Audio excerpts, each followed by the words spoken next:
కాబట్టి చేస్తాను. సంధ్యావందనం చేస్తున్నాడు, ఎందుకు చేస్తావు? తస్మాత్ శాస్త్రం ప్రమాణంతే, శాస్త్రం ప్రమాణం, అందుకు చేస్తాను. పూజ ఎందుకు చేస్తావు? శాస్త్రం చెప్పింది. నీ భార్యను ఎందుకు ప్రేమిస్తావు? శాస్త్రం చెప్పింది. నీ కొడుకు ఉన్నతి గురించి ఎందుకు పాటుపడుతున్నావు? శాస్త్రం చెప్పింది.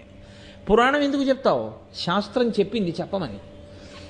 రామాయణం ఎందుకు చదివావు? శాస్త్రం చెప్పింది చదువుకోమని. రాత్రి పడుకోబోయే ముందు శివనామం ఎందుకు చెప్తావు? శాస్త్రం చెప్పింది అలా చెప్పి పడుకోమని. లేవగానే విష్ణునామ సంకీర్తనం ఎందుకు చేశావు? శాస్త్రం చెప్పింది అలా చేయమని. నేను చేసే దాంట్లో నా ప్రీతి కొరకు చేస్తున్నది లేదు, నేను ఒకరి పట్ల ద్వేషంతో చేస్తున్నది లేదు. అప్పుడు ధర్మమును చేస్తున్నవాడు అవుతాడు. ఇది లేకపోతే పాపమే. ఇక్కడే కదండి భగవద్గీత వచ్చింది. వీళ్ళని చంపేస్తే అయ్యి బాబోయ్ అన్నాడు. వీళ్ళని చంపేస్తే అయ్యి బాబోయ్ ఏమిటి?